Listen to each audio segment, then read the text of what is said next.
Hello, friends. Welcome back to Precalculus.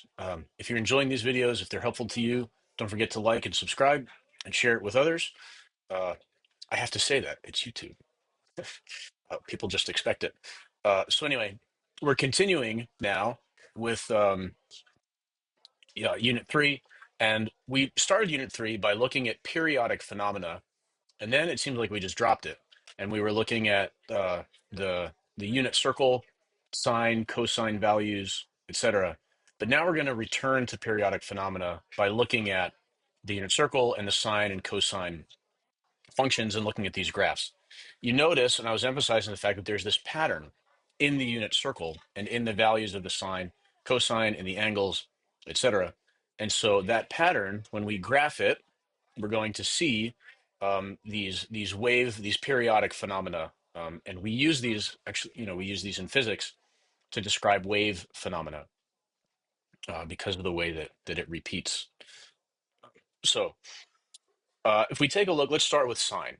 Okay, so pi over 6.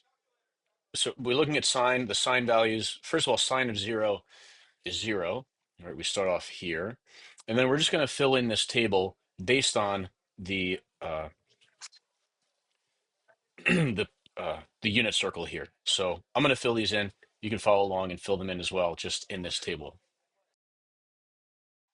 Okay, so we have those values in the table, and now we can graph these values. What we're going to do is we're going to put the angle on the horizontal axis, and on the vertical axis, we're putting the value of the sine function. So let's just graph these values and see what it looks like. Okay, so we end up with these points, and when we connect them, we end up with what we call a sine curve, this wave-like curve. So there's a little bit of vocabulary we need to know. The midline is the x-axis. Um, in physics, sometimes we end up calling that the position of equilibrium, or the origin. A couple different names we give for it. We call it the midline here. That's where y equals 0. The period, don't forget the period was the time for one full cycle. What's the time for one full cycle? Well, it's not really time here, it's the angle. So the independent variable, you could say, of one full cycle. And here it's 2 pi. That might change depending on some other things. But anyway, for now, it's 2 pi. Amplitude. The amplitude is measured as the height from the midline. It's not the full height from the crest all the way down to the bottom of the trough. It's the distance of the high point, the distance of the low point, the magnitude of that distance from the midline. And then the frequency. The way that we calculate frequency is 1 over the period. In physics, we have equations for this. T is the period, and then the frequency, F, is 1 over the period. Frequency you can think of as how frequently something happens. And so if we have a wave that's passing, it's got a period of 2 seconds. How frequently does it pass? Well, you get half a wave for every 1 second that goes by. And so in this case, 1 over the period is 1 over 2 pi. Okay. So it oscillates. It's concave down, concave up, concave up, concave down. We talk about the concavity as like we usually do. So we can also do this for cosine. So let's fill out the table. Just copying the values from the unit circle into this. That's what we get. And now let's graph again like we did for sine. And that's what our graph looks like for cosine. Notice that instead of starting at 0 and then going up and then down, this one starts at 1. And that makes sense because, the x-coordinate when you're at 0, if you get 0 degrees or 0 radians, you're already at 1. And then you're going to 0, -1, etc. And so it's the same kind of thing. It's almost like we've just taken kind of a different chunk of the graph here. The vocabulary is the same: midline, amplitude, period, frequency, etc. Notice the period is the same. Sine and cosine both have the same period, same frequency, therefore also same amplitude. Since it's the unit circle, the amplitude is 1. All we have to do is multiply by some other number, right? Have a different radius, and that'll change the amplitude. So I just mentioned that the cosine function, it just looks like we're taking kind of a different chunk. Well, any function that looks like this, that looks like some transformation of a sine function, we called a sinusoidal function. Right. So cosine is the same as sine, except that with theta, you're just adding pi over 2 to the function. If you take any angle and you add pi over 2 from sine, that gives you what the cosine function would be, right? Because again, it's kind of like you've taken the whole sine function and shifted it to the left by 90 degrees or pi over 2 radians. So here's an example where there's been a transformation that's taken place on this kind of graph.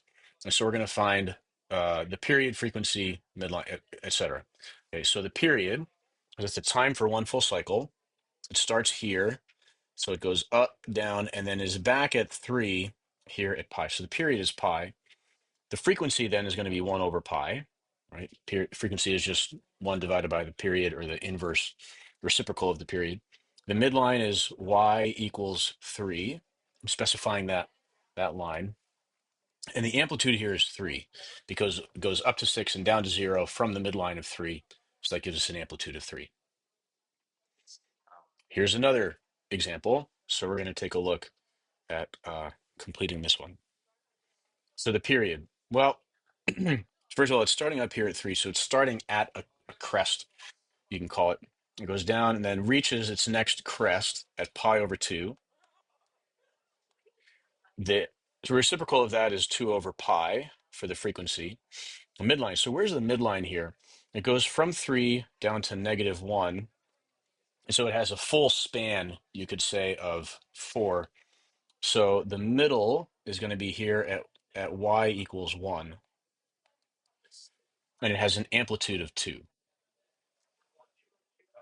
Another example. So here they're not giving us the graph, but they're describing it for us. It says the sinusoidal function has a maximum at point pi comma 8. The first minimum after reaching this maximum value occurs at 3 pi comma -2. Find the period, frequency, amplitude, midline. I recommend drawing this. Just draw this out for yourself and then work from there. Don't try to do this all in your head. It'll take 3 seconds to draw a graph. Just do it. Okay, so here's the starting point. Right? It starts up here. This is a maximum. And then it tells me the first minimum is here. So then I can kind of feel it. So if that's right, it takes 2 pi to get there, and it's going to take 2 pi to get back to the maximum. And so the graph is going to look kind of like this. It has a full span of 10. 8 down to -2 is a span of 10. And so the midline, right, the amplitude is going to be 5. And so that means the midline is going to be 8 minus 5 is 3. So y equals 3. What is the period? It's 4 pi. And the frequency is 1 over 4 pi. Okay, trying to do this in your head, very tough. If you just draw it, graph a couple of the points, and you can see, oh, you figure out what's going on. Don't try to do it in your head, right?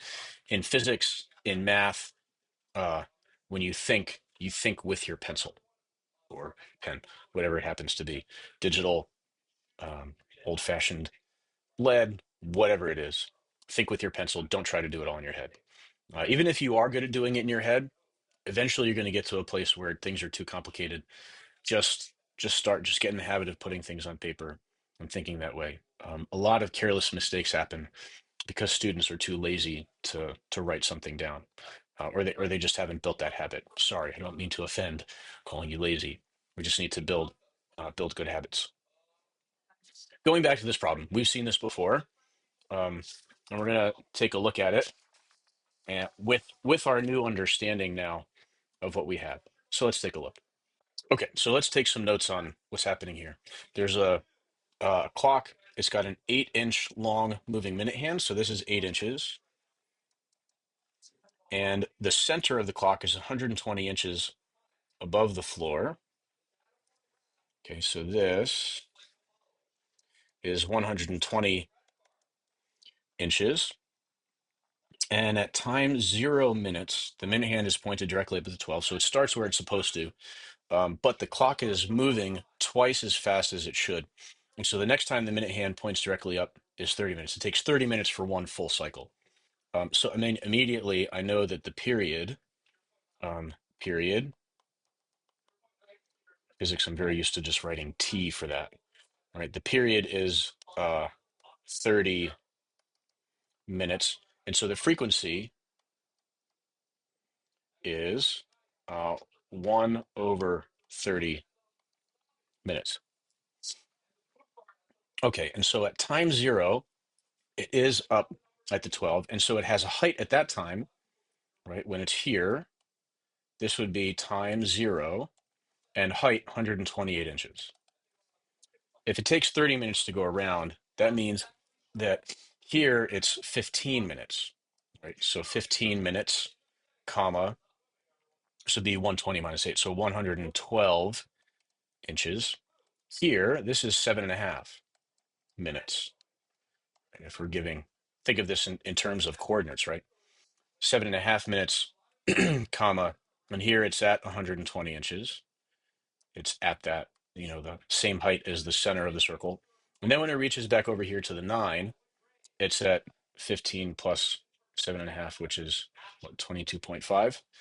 22.5 minutes, comma, back to 120 inches. Okay. Now, I mean, let's think about what is the midline here. Well, the midline is this thing, the middle of the clock is going above and below the same amount, above and below the middle of the clock. And so the midline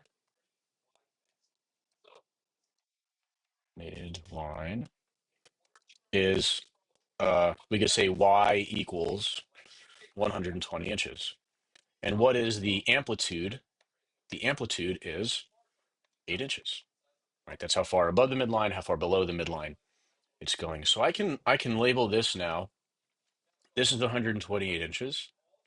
This is 120 inches. By the way, I mean, you can do the graph and all that stuff first if you want. It just occurred to me as I was doing this to think in terms of the period and the frequency and kind of label all those things first. And now I can go back to the graph. Again, you can go either way. This is 112 inches.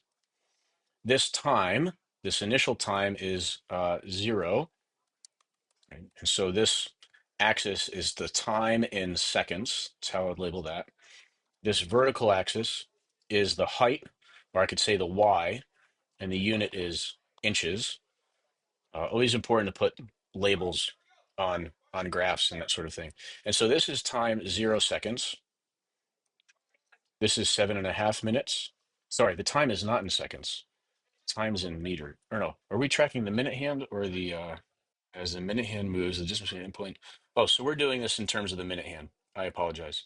So it's not minutes. This should be seconds because they are asking the endpoint of the minute hand to the floor. So uh, I've corrected myself. I apologize. So the period here should be seconds, not minutes, and then the frequency should be 1 over 30 seconds. Inches all work. That's fine. So the time is supposed to be in seconds. Okay. So now J is 15. K 22.5, and P is 30 seconds. Filled in the graph. Now, what's the next question? Find two intervals for which the graph of H is both decreasing and concave up. Okay, well, at this point, from G to J, it's decreasing, right? In other words, it's going down, and it's concave up. So 7.5 to 15.